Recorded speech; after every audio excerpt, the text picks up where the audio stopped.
اس کو ہم کہتے ہیں گلگت بلتستان، جو پاکستان کا سر بھی ہے، پاکستان کے ساتھ اس کا تعلق سر اور دھڑ کا بھی ہے۔ یہ ایک ایسا خطہ ہے جہاں پہ کوہ ہمالیہ کے پہاڑوں کا ایک سلسلہ ہمارے پاس سے گزرتا ہے، ہمارے بیک سائڈ سے کوہ کراکرم کا جو پہاڑی سلسلہ ہے وہ اس کے، اور ان دونوں پہاڑی سلسلوں کے درمیان میں یہ یونیورسٹی بلتستان سکردو کی ویلی میں اور دریائے سندھ کے سنگم پہ ہمارے سامنے سے پل کھاتا ہوا دریائے سندھ، جو پورے پاکستان کو ایک ثقافتی رسی میں یا اس تسبیح میں پرو دیتا ہے کہ گلگت بلتستان سے بہتا ہوا پورے پاکستان سے ہوتا ہوا جب یہ میدانی علاقوں میں جاتا ہے اور بعد میں جا کے بحیرہ عرب میں جب گرتا ہے تو یہ پورے پاکستان کی کو ایک اکائی کی شکل میں اس نے اس کو جوڑا ہوا ہے۔ تو مجھے یہ خوشی ہے کہ بلتستان دنیا کا تیسرا بڑا ذخیرہ ہے برف کے گلیشیئرز کا۔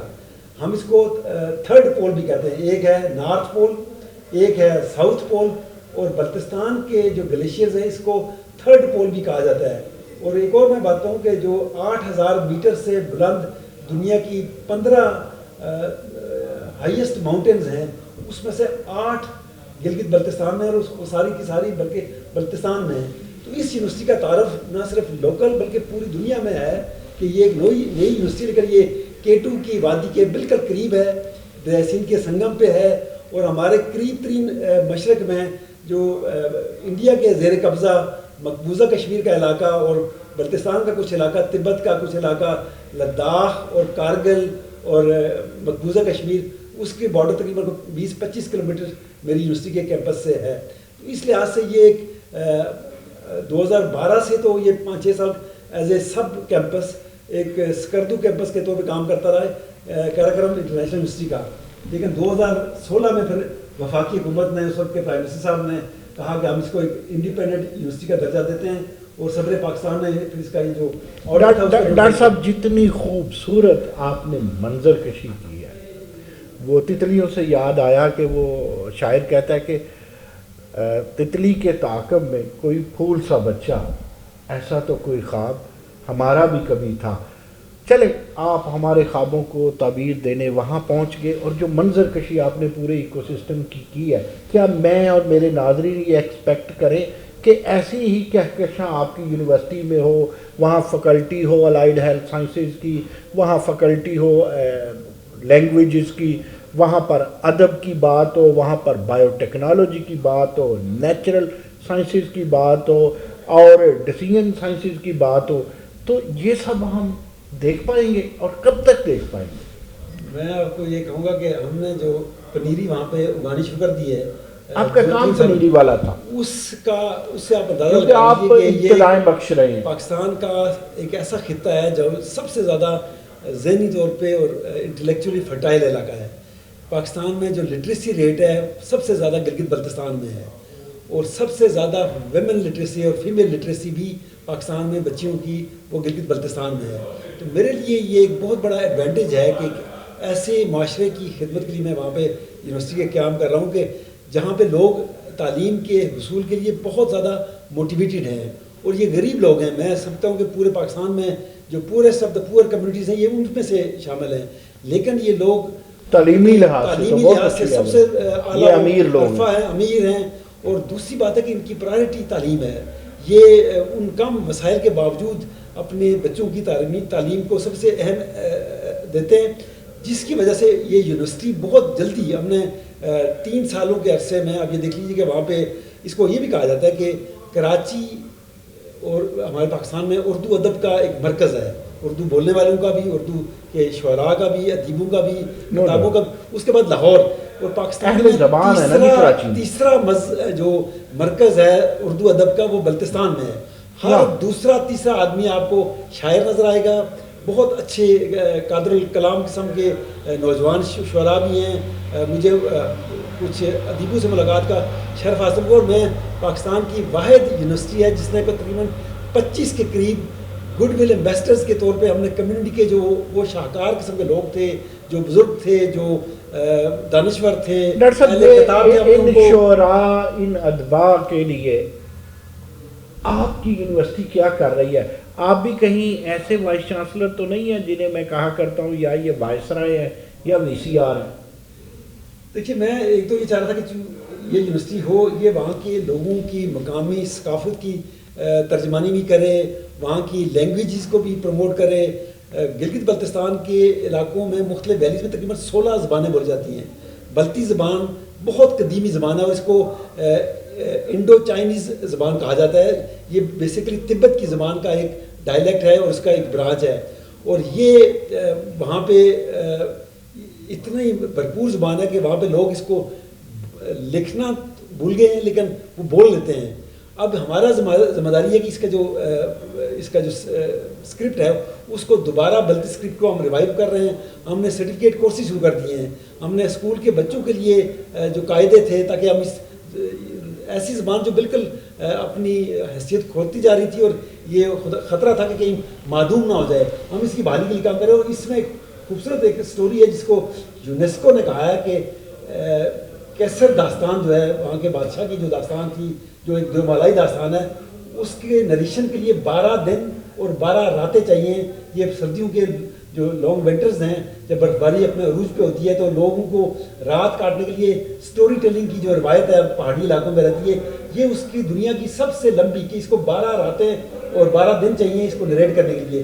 تو اس کے نریٹر جو تھے وہ بھی معدوم ہوتے جا رہے تھے، اس دنیا سے جا رہے تھے. تو ہم نے پھر اس کے آڈیو اور ویڈیو ریکارڈز مکمل کیے.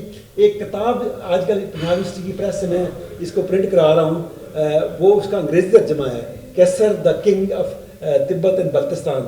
تو میں سمجھتا ہوں کہ یہ پوری دنیا کے لٹریچر کے لیے میں یہ جو ہمالیہ کے انڈیمک اور یہ نیٹو جو کمیونٹیز ہیں جو پچھلے 3-4 ہزار سال سے دنیا سے دور رہی ہیں، الگ تھلگ رہی ہیں، اور صرف ابھی 50 سال سے یہ دنیا سے ان کا یہ سلک روٹ کے ذریعے یا ہمارے جو گلگت اسلام آباد کا جو روٹ ہے اس کے ذریعے ان کا رابطہ ہوا. تو یہ ایک بڑی ہی اسپیشل ثقافت وہاں پہ. ناظرین میں آپ کو ایک بڑی دلچسپ بات سناتا ہوں. چند لمحے پہلے جب ڈاکٹر صاحب کو ہم نے ریکویسٹ کی کہ کائنڈلی ہمیں تھوڑا سا ٹائم دیں، تو ڈاکٹر صاحب 3 پیس میں تھے، بڑی خوبصورت ٹائی اور بڑا خوبصورت سوٹ، بڑے ویل ڈریس تھے. ہم میڈیا کے لوگ دیکھتے ہیں کہ جب لوگ ہمارے پاس آتے ہیں تو وہ 3 پیس ویل ڈریس، اچھا کوٹ، اچھی ویسٹ کوٹ. لیکن جب میں نے ڈاکٹر صاحب کو کہا تو ڈاکٹر صاحب کہتے ہیں میں 5 منٹ میں آیا. اور ڈاکٹر صاحب جو 5 منٹ کے لیے گئے تو آپ دیکھیں جو انہوں نے سر پہ، میں تو اسے تاج ہی کہوں گا. اور ایک بات آپ کو بتا، ڈاکٹر صاحب کا تعلق بلتستان سے نہیں ہے، جی بی سے نہیں ہے. اور میں یہ جانتا ہوں، میں خود اس چیز کا گواہ ہوں کہ لوگوں نے پورے جی بی نے انہیں اڈاپٹ کر لیا ہے، حالانکہ یہ پنجابی ہیں. اور ان کا خوبصورت محبت سے جواب اس طرح ہے، جو جس گیٹ اپ میں آپ انہیں دیکھ رہے ہیں، یہ اس گیٹ اپ سے پیار کرتے ہیں. اور وہاں یہ ایک کمیونٹی کے پرسن ہے، پورا شہر انہیں کمیونٹی کے طور پہ لیتا ہے. تو ڈاکٹر صاحب میں چھوٹا سا وقفہ لوں گا اور ہمیں اس وقفے کے بعد کاشف میر جوائن کریں گے. تو پھر ہم آپ سے یہی بات کریں گے. کویشچن وقفے سے پہلے میں چھوڑے جا رہا ہوں، آپ کے پاس اس وقت کتنی 3 سالوں میں آپ نے فیکلٹیز بنائی، کہاں تک سٹوڈنٹس پہنچے، کتنے سلیکشن بورڈ ہوئے، سینٹ کیسا جا رہا ہے، اور آپ کے پاس اس وقت کتنا سٹاف ہے. اور میرے بعد یہی پروگرام کو تھوڑی دیر چلائیں گے، لیکن میں وقفے سے پہلے جو سوال چھوڑ گیا ہوں ڈاکٹر صاحب کے پاس جاتے ہیں. اوور ٹو ڈاکٹر صاحب. اگرچہ ہم ایک وفاقی یونیورسٹی ہیں لیکن ہم گلگت بلتستان کی خدمت کے لیے وہاں پہ بلتستان میں ہم نے 2.5 سالوں میں 4 کیمپسز اسٹیبلش کر لیے. ہم نے 8 کالجز جو تھے، ڈگری کالجز جو یونیورسٹی آف بلتستان کے ساتھ ہم نے ایفیلیٹ بھی کر لیے. اور ان میں سے 4 کالجز ایسے ہیں جو گلگت میں واقع ہیں، جہاں پہ ایک بہت پرانی یونیورسٹی موجود تھی. اس کے باوجود ان کالجز نے یونیورسٹی آف بلتستان کے ساتھ الحاق کا فیصلہ کیا. اس کی وجہ یہ ہے کہ ہماری یونیورسٹی پہلے دن سے ای لرننگ کو پروموٹ کر رہی ہے. ہماری یونیورسٹی کو مجھے اندازہ نہیں تھا کہ کوئی کووڈ-19 کی صورتحال بنے گی. میں جب 2018 میں جون میں وہاں پہ گیا تو میں نے ان سے کہا کہ گلگت بلتستان کی دور دراز کی جو ویلیز ہیں وہاں پہ ایک ویلی سے دوسری ویلی میں جانے میں 8-10 گھنٹے لگتے ہیں.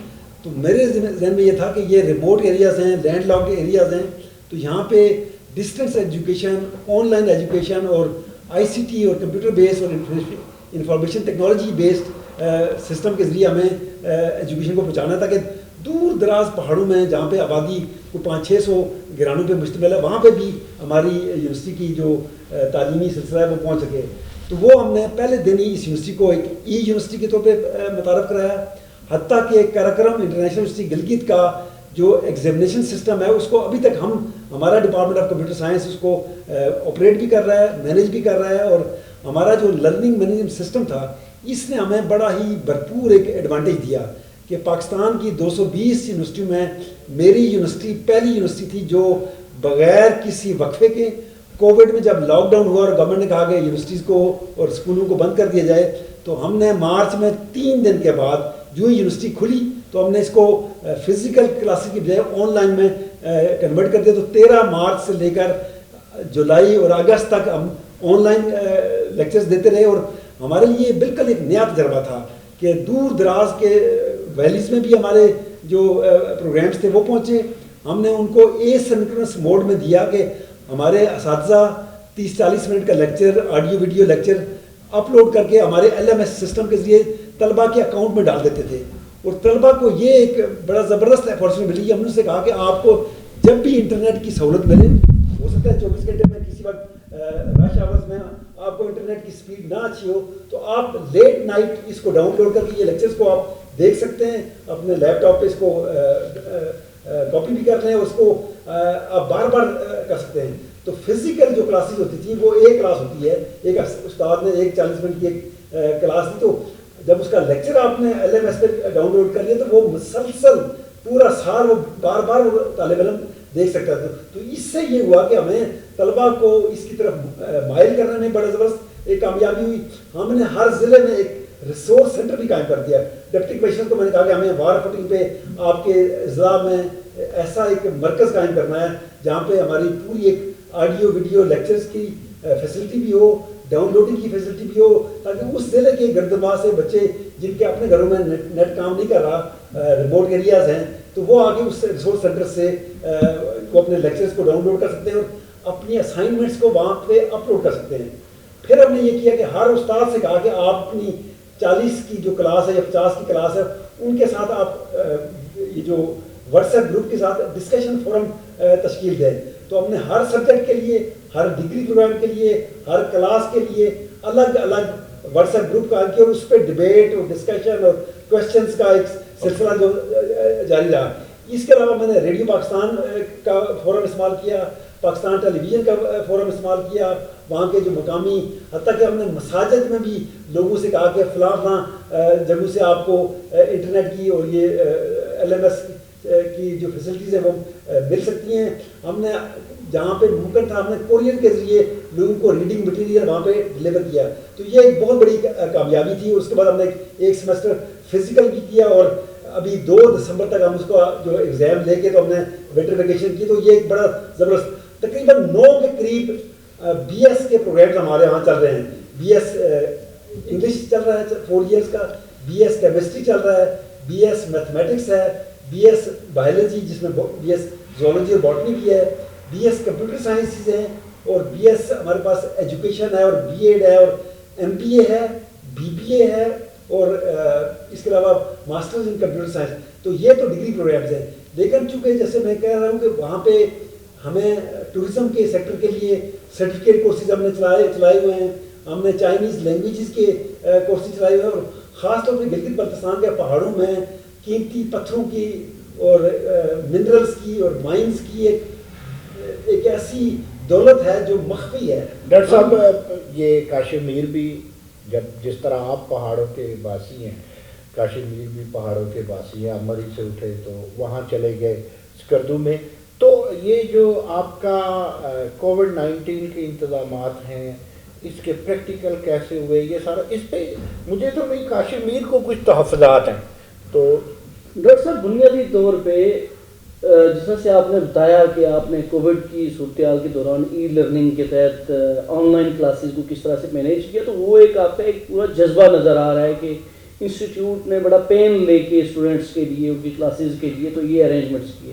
ہم نے دیکھا کہ آزاد کشمیر کے اندر ہم نے اسٹوڈنٹس کے بار بار پروٹیسٹ دیکھے کہ ان کو انٹرنیٹ کی فیسلٹی نہیں مل رہی.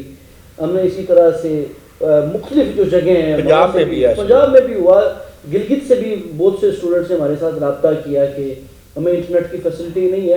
لیکن جس طرح سے آپ بتا رہے ہیں لگ یہ رہا ہے کہ سندھ اور کے پی کے لوگوں نے بھی کیا, لگ یہ رہا ہے کہ آپ کی بڑی تیاری تھی اور جس کے ساتھ آپ آگے بڑھے. تو وہ آیا کیا راز تھا کہ چونکہ انٹرنیٹ کی فیسلٹی تو بہتر اسلام آباد میں بھی کہیں نہیں ہے اور وہاں پہ بھی نہیں ہے. اور دوسرا اس کے ساتھ دوسرا کوشچن بھی ہے میرا کہ مکانیت کا آیا کتنا مسئلہ آپ کا, چونکہ ایک نئی یونیورسٹی کو آپ رن کر رہے ہیں تو اس کے لیے مکانیت کے مسائل کو آپ نے کیسے حل کیا؟ دیکھیے ایک تو بڑی حیران کن بات ہے کہ میں نے صدر پاکستان کو جو میرے چانسلر ہیں وہ اس سال 20 اگست کو آئے ہمارے تیسرے کانوکیشن کی صدارت کے لیے. تو میں نے ان کو اپنے جو سافٹ ویئر پروگرامس تھے جو ہمارے طلباء و طالبات نے پروڈیوس کیے تھے وہ ان کے ساتھ شیئر کیے. اور یہ میں 2018 میں ایک ایگزیبیشن وہاں پہ ارینج کی تو میں نے دیکھا کہ ہمارے طلباء نے ایک ایسے زبردست قسم کے سافٹ ویئرس ڈیولپ کیے جن کو اگر امریکہ کی سلیکان ویلی میں سیل کیا جائے تو وہ کروڑوں ڈالر کی کریں گے. لیکن ہمارے یہاں چونکہ انڈسٹری نہیں تھی تو میں نے ان سے یہ کہا کہ یہ جو آپ نے لرننگ مینجمنٹ سسٹم بنایا ہے یہ اتنا افیکٹو ہے کہ طلباء و طالبات جس دن یونیورسٹی میں داخلہ لیتے ہیں اس وقت سے لے کر جب وہ پاس آؤٹ ہو کے ڈگری ان کو ملتی ہے اس کے دوران تمام کا تمام ان کی ٹائم ٹیبلز, ان کی فیس اسٹرکچر, ان کی جو کورسز مٹیریلز ہیں, ان کی اسائنمنٹس ہیں, ان کی مارک شیٹس ہیں, وہ ساتھ ساتھ ان کے کمپیوٹر سسٹم میں ایڈ ہوتی رہتی ہے. اور یہ وجہ یہ تھی کہ ہمارا ایک بانی میرے کولیگ تھے جو پہلے رجسٹرار تھے مرحوم ڈاکٹر محمد ارشاد. اچھا وہ AIT تھائی لینڈ سے PhD تھے آرٹیفیشیل انٹیلیجنس میں. تو صدر پاکستان نے جو ایک آرٹیفیشیل انٹیلیجنس کا جو ورکنگ گروپ بنایا تھا وہ اس کے ممبر بھی بنے. اچھا مجھے یہ خوشی تھی کہ ہم اس کو ایک سلیکان ویلی کے طور پہ وہاں پہ ڈیولپ کرنا چاہ رہے تھے کہ چونکہ ہمارے پاس ایک ایسا ایکسپرٹ ہے اس کی ساتھ 20-25 طلباء و طالبات کی ایک ایسی ٹیم پچھلے 5-6 سالوں میں تیار ہوگی جو کہ یہ سافٹ ویئر خود بنا کے تو اس کو سیل بھی کرتے تھے اور ہم نے لاہور میں جو پرائیویٹ کمپنیز تھیں ان کو یہ پروڈکٹس بیچی بھی.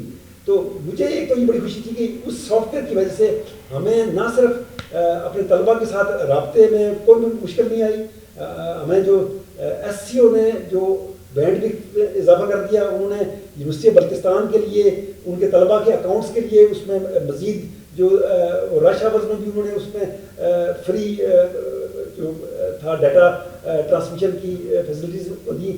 تو میں نے گورنمنٹ کالج یونیورسٹی لاہور کے جو طلباء و طالبات تھے جو گلگت بلتستان میں رہتے تھے اور وہ وہاں پہ لاہور میں اپنے لیکچرز کو اٹینڈ نہیں کر سکتے تھے, ان کو ان کے وائس چانسلر کے کہنے پہ یونیورسٹی بلتستان کے پلیٹ فارم سے ہم نے ان کو لنک اپ کیا ہے. اسی طریقے سے تقریباً کوئی 100 کے قریب طلباء تھے جو قائد یونیورسٹی کے اسٹوڈنٹ ہیں لیکن وہ ان کا تعلق گلگت یا بلتستان کے علاقوں سے تھا. تو مجھے وائس چانسلر صاحب نے ڈاکٹر محمد علی شاہ صاحب نے کہا کہ ہمارے طلباء وہاں پہ پھنس گئے ہیں تو ان کو آپ فیسلٹی. تو میں نے ان سے کہا کہ ہماری جو 3 کیمپسز میں جو IT لیبز ہیں ان کو ہم آپ کے طلباء کے لیے اوپن کر دیتے ہیں تاکہ جب بھی وہ اپنی اسائنمنٹس وہاں پہ ڈاؤن لوڈ کرتے ہیں یا اپلوڈ کرنا چاہتے ہیں تو وہ ہماری فیسلٹیز کو یوز کرتے ہیں. تو یہ ہم نے ہمارے پاس چونکہ کیپیسٹی تھی ہم نے نہ صرف یہ خود کی بلکہ ہمارا دیکھیے ہمارا we are the first university Pakistan کی تاریخ میں یہ پہلی یونیورسٹی ہے جس نے اپنے 4 ایفیلیٹڈ کالجز کو بھی آن لائن پہ انسٹرکشنز دی, ان کو پیکیجز دیا, ان کو سافٹ ویئر دیا اور انہوں نے اپنا BS کا جو پروگرام تھا ایک. ناظرین ہم جو یہ کاشف کے تعاون سے اسٹیٹ ویو کے تعاون سے وائس چانسلر کی جو سیریز شروع کی ہے گفت و شنید کی کچھ سیکھنے کی, آپ یوں سمجھیے میں اور کاشف شاگرد ہو گئے ہیں وائس چانسلرز کے. ہم نے پہلا انٹرویو کیا قائد اعظم یونیورسٹی کے وائس چانسلر ڈاکٹر محمد علی شاہ کا اور آج ہم انٹرویو کر رہے ہیں ڈاکٹر محمد نعیم خان کا. ان کا تعلق یونیورسٹی آف بلوچستان سکردو سے ہے. تو اس کے بعد اگلے جو انٹرویو ہے اسی سیریز کا تیسرا انٹرویو وہ ہم علامہ اقبال اوپن یونیورسٹی کے وائس چانسلر جناب ڈاکٹر ضیاء القیوم صاحب کا کریں گے. تو جہاں سے سلسلہ ٹوٹا تھا وہیں سے جوڑتے ہیں اور اوور ٹو کاشف. ڈاکٹر صاحب شکریہ پروفیسر نعیم صاحب. تو ڈاکٹر صاحب یہ بتائیں کہ یہ جو آپ نے جو سافٹ ویئر آپ کے اسٹوڈنٹس نے یا آپ کے فیکلٹی کے لوگوں نے مل کے تیار کیا تو کیا HEC کو اس کا پتہ چلا کہ جی آپ اتنا اچھے انتظام کر رہے ہیں اور باقی یونیورسٹیز اس سے کیوں نہیں مستفید ہو پا رہی, اور کیا آیا کوئی یونیورسٹیز آپ کو آفر کریں یا آپ سے یہ سہولت لینا چاہیں تو وہ کیسے لے سکتی ہیں؟ اور میں نے مارچ کے دوسرے ہفتے میں HEC کے چیئرمین سے کہا کہ ہمارا یہاں میرا بھی ڈاکٹر صاحب ایک کوشچن لے لیجیے اسی کے ساتھ. میرا بڑا درینہ خواب ہے ملٹی ورسٹی کا, یعنی ایک امبریلا اور اس کے ساتھ باقی یونیورسٹیز ہوں, آپس میں لنک ہو, جسے یہ کنسورشیا کہتے ہیں. تو یہ گلوبل ٹرینڈز بھی ہیں, ہائر ایجوکیشن کے گلوبل ٹرینڈز میں یہ بھی ایک ٹرینڈ ہے. اور اس کے ڈاکٹر صاحب بہت بڑے دائی بھی ہیں. پھر انڈسٹریل لنک کے یہ دائی ہیں, یونیورسٹی کو کمیونٹی سینٹر ہونا چاہیے, اور اس کے علاوہ آنٹرپرنیورشپ کے بھی ڈاکٹر نعیم خان دائی ہیں. تو کاشف کے ساتھ میرے سوالوں کے جواب بھی جو مکس ہو گئے. اور میں اب آپ کے پاس ٹائم 35 یونیورسٹیز کے ساتھ پاکستان کی, جس میں سندھ یونیورسٹی جامشورو سے لے کر کراچی یونیورسٹی سے لے کر Quetta university, Peshawar university, G C U Faisalabad, government college university Lahore, Punjab university, Quaid university Islamabad, Allama Iqbal open university, اور اس طرح کی تقریباً 25 یونیورسٹی کے ساتھ ہم نے پچھلے 2 سالوں میں ایم او یو سائن کیے, جس کی وجہ سے اب یہ ایک آٹومیٹکلی ایک کنسورشیم بنتا جا رہا ہے. ہم نے اور اس کی ضرورت بھی ہے, اور آزاد کشمیر کی یونیورسٹی کے ساتھ بھی ہمارے تعلقات ہیں. میں نے ان کو ابھی ایک یہ کیا تعلقات ہیں, کیا مطلب اس کا یہ تھا کہ میں نے جو ایک بڑی بس آپ کو ایک سٹوری سناؤں کہ ہمیں یہاں پہ جون 2020 میں پہاڑوں کے اوپر تقریباً میری یونیورسٹی سے کوئی 5-6 کلومیٹر دور پہاڑوں پہ اوپر ایک بہت بڑی کوئی 3-4 ٹن کی ایک بہت بڑی ماربل کی سلیب ہمیں نظر آئی, جو ایک راک کو کارو کر کے تراشی گئی تھی, اور یہ ایک کراس تھی. تو اس کو جب ہم نے ابتدائی سلیب وہ کرسچن والی تھی. اچھا وہ پتہ یہ چلا کہ یہ کوئی 1200 سال پرانی, تقریباً 1200 سال پرانی. تو اس کے لیے میں نے نہ صرف پاکستان میں مختلف یونیورسٹی کے ساتھ رابطہ کیا, بلکہ ایچ ای سی کے ذریعے ہم نے یہاں پہ اسلام آباد میں جتنے بھی ڈپلومیٹس تھے ان کے ساتھ وہ شیئر کیے. پاکستان میں تقریباً وہ 4 دفعہ ڈان اخبار میں اس کو ریفلیکٹ کیا گیا, یو کے کی 2 اخبارات میں اس کی اسٹوری چھپی, انڈیا میں 2 دفعہ آئی, اور تقریباً 90 ملکوں کے اخبارات میں وہ اتنی زبردست خبر تھی کہ پوری جو مغرب تھا, یورپ تھا, ساؤتھ امریکہ تھا, اور خاص طور پہ کیتھولک چرچ کے جو ویٹیکن کا ہیڈ کوارٹر تھا, انہوں نے بہت خیر سگالی کا اظہار کیا, اور انہوں نے کہا کہ ہم آپ کے ساتھ کولیبریٹ کرتے ہیں. ویٹیکن سٹی سے کوئی دعوت نہیں ہے یہاں پہ؟ ویٹیکن سٹی سے ہمیں ان کا ایک یونیورسٹی تھی, اس کا نام تھا pontifical institute of Christian archaeology. انہوں نے ہمارے دفتر خارجہ کو ایک خط لکھا, جو کہ پچھلے ہفتے انہوں نے ایچ ای سی کو بھیجا, کہ وہ کہتے ہیں جی کہ ہم یونیورسٹی آف بلتستان کو اس کا جو ڈپارٹمنٹ آف آرکیالوجی اور کلچرل ہیریٹیج ہے اس کے قیام میں مدد دینا چاہتے ہیں, کیونکہ ان سب کو پتہ چل گیا کہ یہ ایک چھوٹی سی یونیورسٹی ہے, اور 2-2.5 سالوں میں انہوں نے ایک اتنی بڑی قیمتی نوادرات وہاں پہ دریافت کیے, جس کا مقصد یہ کہ یہ ثابت ہو گیا کہ ان کے پاس یہ تو ٹریسز تھے. یہ آپ کے آرکیالوجی ڈپارٹمنٹ کو کریڈٹ جائے گا؟ یہ اس خاکسار کو بھی جاتا ہے. میرے ساتھ میرے ڈائریکٹر اکیڈمکس تھے ڈاکٹر ذاکر حسین ذاکر, وہ ایک اگرچہ ایجوکیشن کے پی ایچ ڈی ہیں, ان کی انڈر گریجویٹ میرپور یونیورسٹی سے اس میں الیکٹریکل انجینئرنگ میں تھی, تو ایک بڑا زبردست انٹلیکچوئل ہے. تو میرا اور ان کا یہ تھا کہ ہم کہتے تھے کہ ہمیں جو ایک ریسرچ کے لیے جو 8-10 سال کی ریسرچ چاہیے تو اس میں ٹائم لگے گا. تو میں نے ان سے کہا تھا کہ ہم کیس اسٹڈیز اور اسمال سکسیس اسٹوریز اور اس یہاں کی جو مدفن قسم کے جو سربستہ راز ہے اس کی کو ہم ڈسکور کرتے رہیں. تو ہم ہر روز ہر ویکینڈ پہ کہیں نہ کہیں جاتے تھے پہاڑوں میں 2-3-4-8-10 گھنٹے کی ٹریکنگ کے لیے. تو ہم اس گاؤں میں گئے اور وہاں پہ ہمیں لوگوں نے کہا کہ ہم آپ کو زمین ڈونیٹ کرتے ہیں تقریباً 100 ایکڑ کے قریب, تاکہ آپ یونیورسٹی کے ہاسٹل یہاں بنانا چاہتے ہیں, کوئی ریسرچ فارمز بنانا چاہتے ہیں. تو وہ کواردوں کے گاؤں کے لوگوں نے ہمیں وہ دریائے سندھ کے سنگم پہ وہ کی. تو جب میں وہاں سے گزر رہا تھا واپس آ رہا تھا تو مجھے کسی بچے نے کہا کہ یہاں اوپر پہاڑوں پہ ایک بہت بڑا ایک پلر سا ہے, تو آپ اس کو دیکھ لیں وہ ہے کیا چیز. تو پھر وہاں سے تقریباً 2 گھنٹے ہم اس پہاڑ پہ چڑھتے گئے, تو ہمیں وہ جب نظر آئے تو اس کی پھر میں نے وہ جو فیس بک پہ اور اس کی ڈاکومنٹری جب ویڈیو انٹرنیٹ پہ کی تو پوری دنیا سے ہمیں میسیجز آئے کہ ہم اپنے ریسرچر کو بھیجنا چاہتے ہیں. لیکن چونکہ کووڈ کی وجہ سے وہاں کے جو محقق تھے وہ آ نہیں سکے, تو ہم انتظار یہ کر رہے ہیں کہ جو یہ کووڈ کی صورتحال ختم ہوتی ہے تو کاربن ڈیٹنگ میتھڈ سے ہم اس کی ایگزیکٹ ایج بھی ڈٹرمن کر لیں گے. اور اس کے بعد میں نے جو پونٹیفیکل انسٹیٹیوٹ کیتھولک یونیورسٹی ہے وہاں کی روم کی, ان کو تقریباً $80 lakh کا پروجیکٹ بھیجا ہے. انہوں نے کہا کہ ہم یہاں پہ بوائز ہاسٹل بنائیں گے, گرلس کا ہاسٹل بنائیں گے, آپ کا بلتستان کا میوزیم کی بلڈنگ جو ہے وہاں پہ ہم کنسٹرکٹ کریں گے. ہمارے پاس آلریڈی ایک میوزیم جو پرائیویٹ کلیکشن ہے ہماری یونیورسٹی کے بالکل دیوار کے ساتھ ایک پرائیویٹ کلیکشن, اس کو کہتے ہیں یوسف حسین آبادی میوزیم. اچھا, انہوں نے کوئی تقریباً 50, 60, 70 لاکھ روپے کی خرچ کر کے تو پچھلے 40-50 سالوں میں جتنے بھی دور دراز کے علاقوں میں سے ان کو جو چیزیں ملتی تھی اپنے ہیریٹیج کی وہ اکٹھی کرتے رہے. تو میں نے ان سے پہلے دن ہی جب میں نے اس میوزیم کو وزٹ کیا تو میں نے ان سے کہا کہ آپ اس میوزیم کو یونیورسٹی بلتستان کے لیے سوشیالوجی لیب کے طور پر ڈیزگنیٹ کر دیں. اور میں نے کہا جی میں آپ کو, کہ آپ یہاں پہ 3-4 کالجز کو بھی رن کر رہے ہیں, آپ نے 2-3 کتابیں بھی لکھی ہیں ہسٹری آف بلتستان, اور آپ نے قرآن پاک کا بلتی زبان میں ترجمہ بھی کیا ہے. میں نے ان کو ایک پروفیسر ایمریٹس کا اعزازی خطاب ان کو دیا اور انہوں نے کہا یہ میوزیم آپ یوسف صاحب کو, اور یہ جو تھا یوسف حسین آبادی صاحب کا جو میوزیم پرائیویٹ ہے وہ شفٹ ہو جائے گا اس ہماری نئی والی یعنی وہ یونیورسٹی کا ایک پارٹ بن جائے گا. خاص طور پہ یہ بات یہ ہے کہ ہمارے ہم بھی یوسف صاحب کو خراج تحسین پیش کرتے ہیں. ڈاکٹر صاحب نے یہ بتایا کہ یوسف صاحب نے اپنی جیب خاص سے ایک ایسا بڑا میوزیم بنایا جو یونیورسٹی کا حصہ بننے جا رہا ہے. جب قائد اعظم یونیورسٹی کے وائس چانسلر سے بات ہوئی تو انہوں نے کہا کہ پرائیویٹ لیول پہ شاید یہ یوسف صاحب کا ایشیا میں سب سے بڑا میوزیم ہو. لیکن ڈاکٹر صاحب میں چونکہ میرے پاس کشمیری بھی بیٹھے ہیں, آپ بھی بیٹھے ہیں, مری سے آپ وہاں پہنچے جسے آپ سکردو کہہ رہے ہیں, تو مجھے یہ بتائیں کہ یہ آپ سب کی یونیورسٹیاں ٹورزم کی انڈسٹری کو انٹرپرینیورشپ کی امبریلا کے نیچے کیوں نہیں لاتے؟ اگر لائیں تو کیسے لا سکتے ہیں؟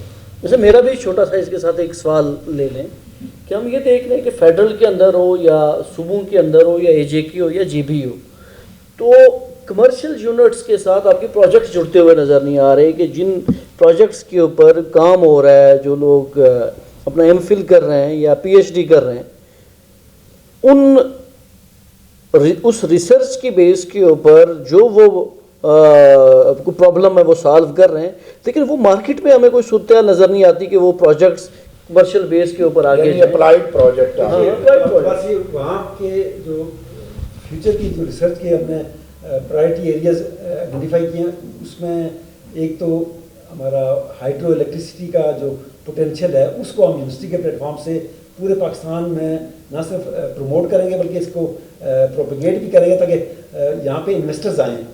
کہا یہ جاتا ہے کہ 80,000 میگا واٹ بجلی صرف گلگت بلتستان کی آبشاروں سے پیدا کی جا سکتی ہے, اور یہ صرف اس کو وہاں پہ کوئی انویسٹرز آئیں جو ایک ایک نالے میں ایک ایک چھوٹی چھوٹی ویلی میں اپنے اسمال اسکیل یہ جو ہائیڈرو الیکٹریسٹی کے یہ یونٹس ہیں وہ لگائیں اور اس کو پھر نیشنل گریڈ کے ساتھ جوڑا جائے. تو اس پوٹینشیل کو انشاءاللہ یونیورسٹی آف بلتستان اپنے پلیٹ فارم سے ہم ماہرین کو بھی اکٹھا کرتے رہیں گے, جو مختلف ادارے ہیں ان کو ایک پلیٹ فارم پہ لائیں گے, انویسٹرز کو لائیں گے. میں آپ کے منہ سے سننا چاہتا ہوں, جو میری وش ہے کہ آپ انوائرمنٹل سائنسز کے حوالے سے, ارتھ سائنسز کے حوالے سے کوئی اس کو ایسا لنک کریں اور ہمیں کوئی اچھی چیز بتائیں جس کے کم از کم ہم خواب ہی دیکھنا شروع کر دیں. دیکھیے میں ابھی چونکہ میں نے کہا کہ ہمارا چونکہ ابھی 10 پروگرامز ہیں, 3 ماسٹر پروگرام, تو ابھی ایچ ای سی نے ہمیں ایجوکیشن میں, کیمسٹری میں, میتھ میں اور بایولوجیکل سائنسز میں ایم فل کی